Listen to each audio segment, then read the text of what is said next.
The wind, a blade of ice, scoured the desolate plains, finding every tear in her threadbare cloak, every weakness in her resolve. Elara huddled deeper into the shallow depression, the frozen earth offering scant protection. Above, the sky was a bruised, indifferent gray, mirroring the landscape and the crushing weight in her chest. Days bled into nights, marked only by the diminishing light and the gnawing emptiness in her stomach. She was alone, terribly, irrevocably alone in a world that seemed determined to erase her existence.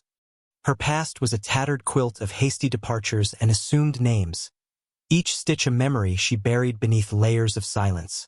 Now, even that fragile facade felt as though it were crumbling under the relentless pressure of the elements and the ever-present fear of being found, not just by the cold, but by the shadows from which she had fled. She carried secrets, heavy as stones, that had driven her from everything she had ever known, forcing her into this stark, unforgiving wilderness.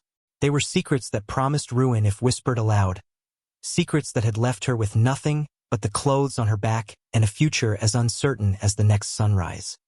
Fear was a constant companion, a cold knot in her gut. Every snap of a twig, every distant howl, sent a jolt of adrenaline through her veins. She was a creature of instinct now, survival honed to a raw, animalistic edge. Trust was a luxury she couldn't afford. Not with anyone. Not after what had happened. Not with who she was. She had learned the hard way that vulnerability was a weapon others would use against you, that kindness was often a mask for something far more sinister. Then, a shape on the horizon. A rider. She froze, her heart hammering against her ribs. Every instinct screamed at her to flee, to vanish into the featureless expanse. But she was weak, exhausted, her body a leaden weight. The rider drew closer, silhouetted against the pale sky. Not a man in pursuit, not yet. This figure moved with the quiet competence of someone who belonged to this harsh land, not merely passing through it. It was a man, tall, broad-shouldered, mounted on a sturdy horse. He stopped a distance away, observing her with an unnerving stillness. She couldn't read his expression from here, but his posture held none of the hurried aggression of those she feared. He simply waited. The silence stretched, thick with unspoken questions and the biting wind. Hesitantly, she pushed herself higher, clutching the worn fabric of her cloak. Her breath plumed in the frigid air. She expected him to ride on, to leave her to her fate. Most people would. Most people had. But he didn't. After what felt like an eternity, he dismounted, his movements deliberate and economical. He was dressed in practical, hard-wearing clothes, his face weathered and lined, eyes shielded by the brim of his hat. There was a quiet strength about him, an aura of self-reliance that was both intimidating and, strangely, a tiny flicker of something else. Recognition? Understanding? No, that was foolish. She knew no one here. He walked towards her slowly, leading his horse. She braced herself, ready to lie, to obfuscate, to disappear into her shell of guarded anonymity. He stopped several feet away, his gaze steady. He said nothing at first, merely assessing her state. The silence wasn't empty. It was filled with the sound of the wind, the horse's soft snorts, and the frantic pulse in her own ears. He seemed to be waiting for her to speak, but her throat was tight with disuse and fear. He was Reese. She had heard the name whispered in the sparse settlements, a frontiersman, a tracker, a man who kept to himself, respected and feared in equal measure, a man rumored to have his own shadows. He offered no pleasantries, no false sympathy. His voice, when he finally spoke, was low and rough, like stones shifting. "You'll not last the night out here." It was a simple statement of fact, devoid of judgment. He gestured with his chin towards the direction he had come from. "There's a cabin a few hours' ride.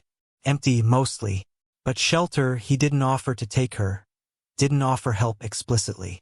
Just the information. The choice was hers. The choice. Stay here and freeze, or venture further into the unknown with a stranger whose intentions were a cipher. Her mind screamed caution, but her body was on the verge of surrender. His gaze held hers, not demanding, but watchful. There was no pity in his eyes, only a quiet acknowledgement of her predicament. It was a stark exchange, stripped of pretense. It was the most real interaction she had had in months. And in that moment, the crushing weight of loneliness felt momentarily lighter. She swallowed, her voice a hoarse whisper against the wind. Cabin? It was not a question, but an acceptance. He simply nodded, turned, and began walking back towards his horse. He didn't look back to see if she followed. It was an unspoken challenge. Could she rise from the earth, reclaim her strength, and meet him halfway? The pain in her muscles screamed in protest, but the flicker of hope ignited by his unexpected presence, however brief and stoic, gave her the strength she needed. With immense effort, she pushed herself fully upright, her legs trembling. She took a step, then another, towards the silent figure waiting by his horse, towards the possibility, however slim, of survival, towards the man who saw her brokenness but offered a path forward without asking for her story. The ride was long and silent, the landscape unchanging under the heavy sky. Reese rode slightly ahead, setting a steady pace. He didn't speak, didn't look back often. Alara followed, every muscle aching, the cold seeping deeper despite the movement. She watched the set of his shoulders, the way he handled his horse with quiet confidence. He seemed a part of the land, molded by its harshness, yet possessing an inner stillness that set him apart. There was no pretense about him, no effort to be anything other than what he was. This was a stark contrast to the people she had encountered before, whose smiles often hid sharp teeth and whose offers of help came with a price. As they rode, Alara studied her surroundings, the frozen grass crackling under the horse's hooves, the skeletal trees silhouetted against the gray. She scanned the horizon constantly, her eyes trained by months of paranoia. She saw no one else, only the vast emptiness. Yet, an unease lingered. It wasn't just the cold or the isolation. It was the feeling that her past was a shadow stretching endlessly behind her, waiting to catch up. Her secrets were not just memories. They were potential threats, living things that could endanger anyone she came near. This man, Reese, he didn't know what he was getting involved in. If he was getting involved at all. He hadn't asked her name. He hadn't asked where she was going or where she had come from. It was an unusual, almost unnerving lack of curiosity. They reached the cabin as dusk began to paint the sky in hues of purple and deep blue. It was small, sturdy, built into a slight rise that offered protection from the wind. Smoke curled lazily from the stone chimney. Reese must have been using it recently. He dismounted with the same fluid efficiency and led his horse towards a small lean-to. He didn't offer a hand down, didn't say welcome.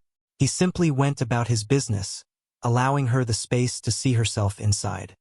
She dismounted stiffly, her body protesting the movement. The cabin door creaked open as she approached. Inside, it was simple but blessedly warm. A fire crackled in the hearth, casting dancing shadows on the rough-hewn walls. There was a table, 2 chairs, a small cot. Spartan but sanctuary.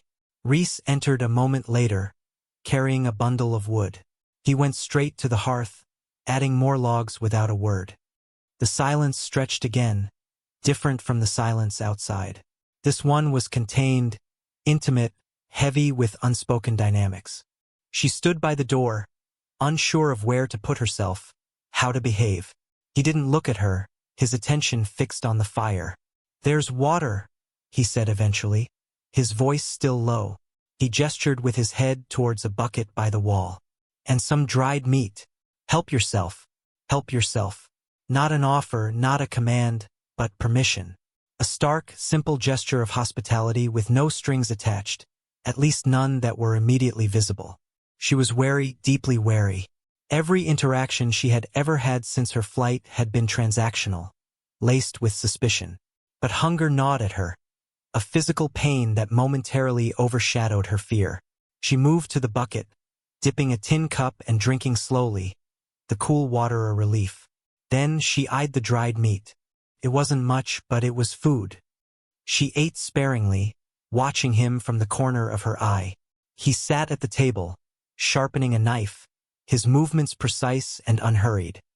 His face was impassive, but his eyes, she noticed, were sharp and missed nothing.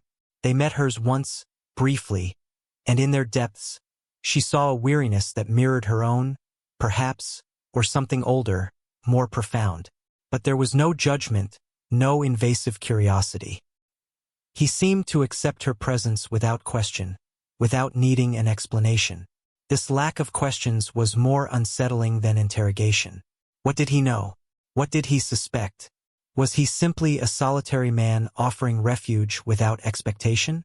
Or was this a different kind of trap? Her mind, conditioned by months of vigilance, raced with possibilities.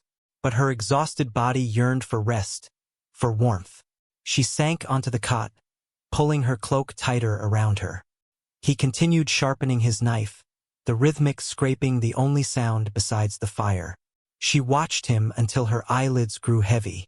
In the quiet space he offered, surrounded by his silent presence, she allowed herself, for the first time in a long time, to drift towards sleep, the constant knot of fear loosening just slightly.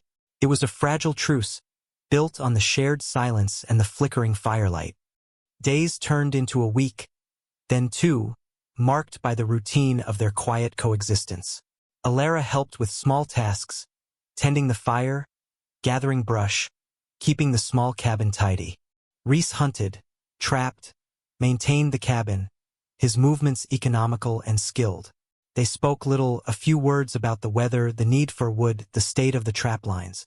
But in the spaces between words, a different kind of communication began to grow. She learned to read his moods in the set of his jaw, the way he held his shoulders. He, she suspected, was reading her in the tremor of her hands when a branch snapped unexpectedly, the way her gaze constantly scanned the tree line. He never pressed her for details about her past. He never even asked her name again after that first night, simply referring to her existence with actions or shared silence.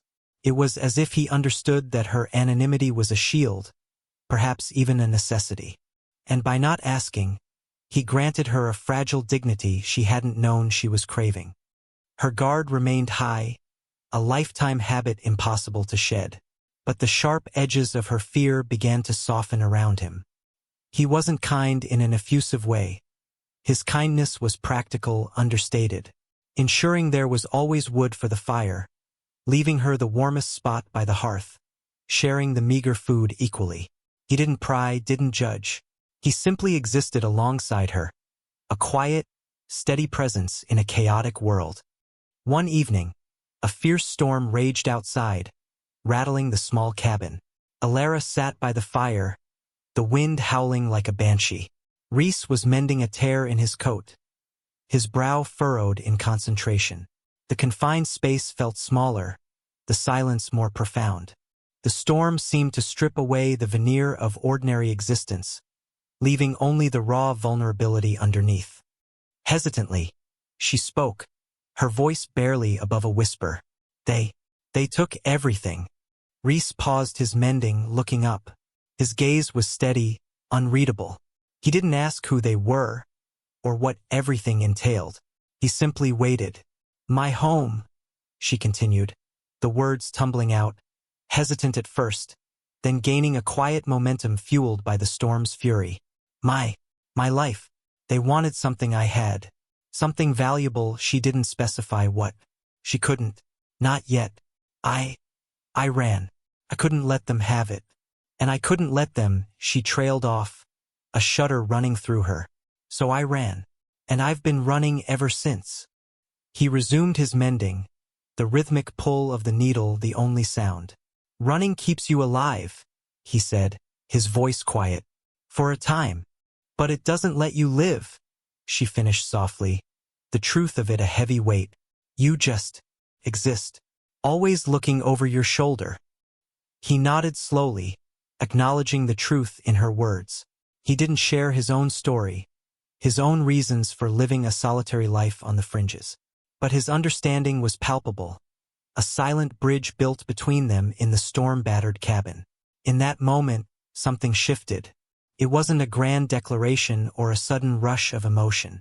It was quieter, deeper. A recognition of shared burdens, a tentative acceptance of each other's hidden wounds. The secret still remained, a wall between them, but a gate had been unlocked, offering a glimpse of the possibility of connection. It was a dangerous thing, this feeling, this gradual lowering of her guard. Her past had taught her that connection led to vulnerability, and vulnerability led to ruin. But the isolation had been a slow death of the spirit. Perhaps, with this man, a different path was possible. A path where survival wasn't just measured in heartbeats, but in shared moments of quiet understanding. The precarious peace they had built was shattered by the arrival of strangers. 3 men, rough-looking and persistent, rode up to the cabin one frigid afternoon. Alara saw them first, her heart leaping into her throat, the familiar icy grip of terror seizing her. Her breath hitched. This was it. Her past had finally caught up. Rhys stepped out of the cabin, his posture relaxed but his eyes sharp.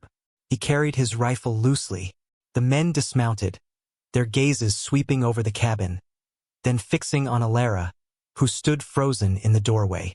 Recognition flared in the eyes of their leader, a man with a cruel smile and eyes that missed nothing. "Well, well," the leader drawled, his voice like grinding stones. "Look what we have here." The little bird who flew the coop. He took a step towards the cabin.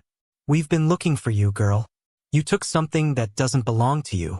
Alara backed away, her hands trembling. Rhys moved subtly, placing himself between her and the men. "She's with me," he said, his voice low and even, devoid of threat, but carrying an undeniable weight of authority. The leader scoffed. "With you? This one's trouble. And she's got something of ours. Step aside, Frontiersman. This doesn't concern you." "It does now," Rhys replied, his stance widening slightly. His rifle remained pointed downwards, but the message was clear. He wasn't moving. The tension thickened, palpable as the cold air. The other 2 men shifted, their hands hovering near their sidearms. Alara felt a surge of fear, not just for herself, but for Rhys. He didn't know the full extent of the danger he was facing by protecting her. He didn't know what she carried, what depths of depravity these men were capable of to reclaim it. The leader's cruel smile didn't waver, but his eyes narrowed. "You're a foolish man," he said slowly. "Getting involved with a woman who keeps secrets. Secrets that can get you killed." He glanced at Alara. "Tell him, girl. Tell him what you did. Tell him what you took." Alara's mind raced. Should she tell him? Reveal the truth and hope it might somehow mitigate the danger for Rhys? Or would it only confirm the value of what she held and escalate the situation? The secret felt like a lead weight in her chest, threatening to suffocate her. But telling him meant exposing the deepest vulnerability, the very thing she had spent years protecting. Before she could speak, the leader's patience snapped. "Enough talk," he roared, reaching for his gun. Rhys moved with astonishing speed. He didn't draw his rifle, which would have been slower. Instead, he lunged forward, closing the distance between himself and the leader in a heartbeat. It was a brutal, close-quarters fight. Rhys was like a force of nature, his movements economic and powerful. He disarmed the leader with a swift, brutal twist of the wrist, sending the gun flying. The other 2 men reacted, fumbling for their weapons. Alara didn't just stand there. Adrenaline surged through her. She grabbed the closest object she could find, a heavy iron poker from beside the hearth, and swung it wildly at the nearest man who was trying to get past Rhys. Connected with a grunt of pain, staggering the man. Rhys was already dealing with the third, his rifle now leveled. A shot echoed across the silent plains. 1 man went down, clutching his arm. The leader, bleeding from his hand where Rhys had twisted the gun away, cursed viciously. He glanced at his injured man, then at Rhys, and finally at Alara, his eyes burning with hate. "This isn't over," he spat, his voice raw with fury. "We'll be back. And next time, we won't be so polite." He grabbed his remaining man and half-dragged, half-supported him back to their horses. They mounted swiftly and galloped away, disappearing back into the unforgiving landscape as quickly as they had appeared. Silence fell, broken only by the wind and the frantic pounding of Alara's heart. Her hands still trembled around the poker. Rhys lowered his rifle, his breathing steady. He looked at the spot where the men had been, his gaze hard. Then, slowly, he turned his attention to Alara. Her carefully constructed walls had crumbled in mere minutes. They had seen her, they knew she was here, and they knew Rhys was protecting her. The secret was no longer contained to her past. It was a present danger that had now directly threatened the man who had offered her refuge. Tears welled in her eyes, not just from fear, but from the crushing guilt. "I told you I was trouble," she whispered, her voice thick with emotion. "I've brought this to your door." The vulnerability she had tried so hard to conceal was laid bare. And now, Rhys finally understood the true cost of the fragile sanctuary he had provided. He didn't answer immediately. He just looked at her, his expression unreadable. The immediate threat had receded, but the shadow of its promise lingered, a chilling reminder of the danger Alara carried. Inside the cabin, the silence was different now, heavy with the unspoken consequences of the confrontation. Rhys secured the door, his movements deliberate. He didn't look angry, but there was a grim set to his jaw. Alara stood by the hearth, the iron poker still clutched in her hand. The brief surge of adrenaline had faded, leaving her weak and trembling. She looked at Rhys, her heart aching with guilt. He had risked his life for her, a stranger, without knowing the truth of her situation. "They won't give up," she said softly, stating the obvious truth. "They want it back. And they know you're here now." Rhys finally turned to face her fully. His gaze was intense, searching her face. "What is it?" he asked, his voice quiet but firm. It wasn't a demand for details, but a need for understanding the depth of the threat. "What did you take that makes men like that hunt you across the country?" She hesitated. This was it, the moment of truth, the secret she had guarded more fiercely than her own life. But looking into his steady eyes, seeing the quiet strength and the simple fact that he had already chosen to stand by her side, the fear of revealing it was tempered by a different feeling, a burgeoning trust, fragile but real, earned in shared silence and understated protection. Taking a deep breath, she reached inside the neck of her dress and pulled out a small, flat pouch hidden beneath her undergarments. It was worn and unassuming, but what it contained was anything but. She held it out to him, her hand shaking. It's not gold or jewels, not in the way they mean," she said, her voice a little stronger now, finding a strange calm in the act of confession. "It's papers, documents, legal documents, proving ownership." Rhys took the pouch, his brow furrowed in confusion. "Papers? Land?" she explained, the words flowing now, a torrent of pent-up truth. "Vast tracts of land, rich in timber with potential for other things. It belonged to my family. It was taken from us, illegally, through deceit and manipulation. The men who just came here, they were the ones who orchestrated it. My father fought them, but they were powerful, influential. He died trying to expose them. They thought they had destroyed all proof." She looked down at the pouch in his hand. "But I found these, hidden. I knew if they ever found them, they would silence me too." The secret was out. A legal battle over land, not hidden treasure or a criminal past as he might have suspected. It seemed almost anticlimactic, yet the danger was terrifyingly real. Men like the leader wouldn't hesitate to kill to protect their ill-gotten gains. Rhys looked from the pouch to Alara, his expression unreadable. He hadn't turned her away. He hadn't flinched. He simply held the papers, contemplating the weight of what she had just revealed. "This changes things," he said eventually, his voice grave. "I know," she whispered. "You don't have to. I can leave. Try to draw them away." He met her eyes, and for the first time, she saw something besides stoic resilience, a spark of something warm, protective. "Leave?" he echoed, a hint of something like affection in his tone. "After all that?" He shook his head slowly. "No. They know you're here. They know I'm here. Running won't solve it now. It will just mean they chase you down alone." again. He walked over to the fire, contemplating the pouch. "These documents," he said, "are they enough? Proof enough to stand against them?" "Yes," she confirmed, her voice firm. "My father made sure of it. He had allies once, people who helped him gather the evidence. If these reach the right hands, they can be brought down." Reese looked at the fire, then back at her. "Then we don't run anymore," he stated, his voice resolute. "We stand. We figure out how to get these papers where they need to go. Together." The word hung in the air. Together. A fragile alliance forged in shared hardship, silent understanding, and a sudden, violent confrontation. It wasn't a declaration of love. Not yet. Not in words. It was a deeper promise. A commitment born of necessity and a quiet respect that had grown between them. Alara felt a wave of emotion wash over her: relief, fear, and a profound sense of gratitude towards this solitary man who had offered her refuge and now offered her partnership in the face of immense danger. The journey ahead would be perilous. Her secrets had brought danger to his door. But facing it together, with this man who saw her not just for her vulnerability but for her resilience, felt less terrifying than facing it alone. Her past had been a cage built of fear and secrets.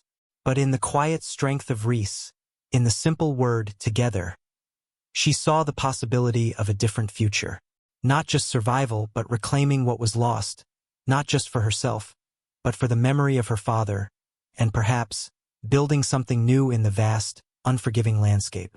The secrets that had nearly broken her had, in a strange turn of fate, led her to a connection deeper than she had ever dared to imagine. A dangerous love born not of romance, but of shared resilience and the quiet courage to stand together against the storm. The wind still howled outside, but inside the cabin, a different kind of fire had been kindled, fragile, but burning bright against the encroaching darkness.